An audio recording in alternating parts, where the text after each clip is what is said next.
Madagascar is, of course, one of the very poorest countries in the world. And the average income is barely over $1 a day. People have to work to survive so hard that many times their efforts to help the church grow, help themselves grow, are thwarted just by the fact that they've got to try to find food for that day or the next day. It's amazing how frugal they are.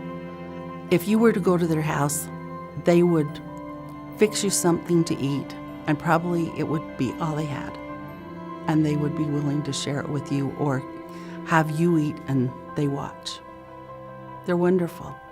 I feel like it's impossible to serve in Madagascar without wanting to give back to Madagascar and help them out. So Kifu Farm started, me and my buddy Josh Still, we both served our missions there in Madagascar. We started around the same time, and we came back with these good intentions of, hey, we want to help the Malagasy people because there's just so much potential in helping them.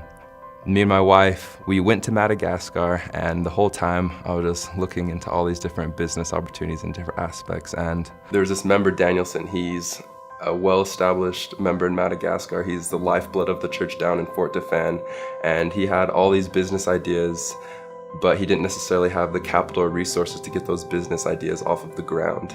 So we were talking with the Danielson, and one of the ideas that we discussed was pig farming. And he absolutely loved that idea. We really started working with him, laying out a business model, figuring out all the logistics and stuff, and we were able to raise enough capital for him to start a pig farm down there in Fort Dauphin. It's been an awesome relationship where he has done a lot of the groundwork. He has grown a ton. Even though he's already a super solid person, he's grown so much in the past 7 months we've been working with him. He's become really self-reliant and really learned that he has a lot of potential and capability to run a business. So right now what we're doing is we're trying to raise money for Danielson so that he can get his product to market in a more efficient manner than he currently is. The pig farm is a natural because it has a relatively low economic requirement at the beginning. There are facilities there to do it, and there's a high demand in Madagascar right now for pork and for products similar to this, so it creates a real opportunity. People have a lot of their own really great ideas. They know what would sell in their market. Oftentimes they have a product that they want to take to market. They oftentimes don't have a way to market their product, or they don't have a way to put their business online. One of the businesses that we've started working with in Madagascar is a gem shop, and so we've asked them what is it that they need to be successful at what they do, and they have asked for help to build a website for their gem shop. We've had the same situation with a young man from Kenya who is a Maasai warrior and actually runs a safari company. He doesn't have a way to let people in America know that he has this company, and by helping him get his business online and market it, it helps him to be more successful. One of the problems that I observed with the PEF program in Madagascar is it very effectively taught those principles, but there were few opportunities for people to take those principles and actually put them to work.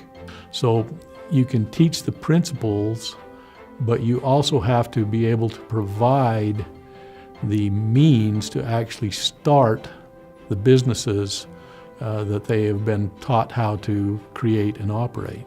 What I would certainly like to see is for these young people, as they come back and as they've had these wonderful experiences and experiences where they've become stronger in the gospel, that they can come back to something which will help them in their lives so that they can then have their own families, and they can teach their children these principles that they have learned, so that a generation from now, when their children are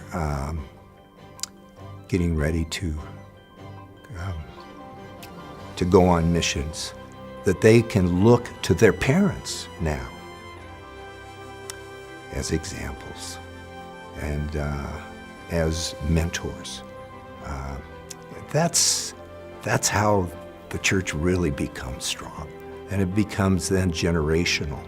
It's not just the first generation who are scrapping and trying to get by in life.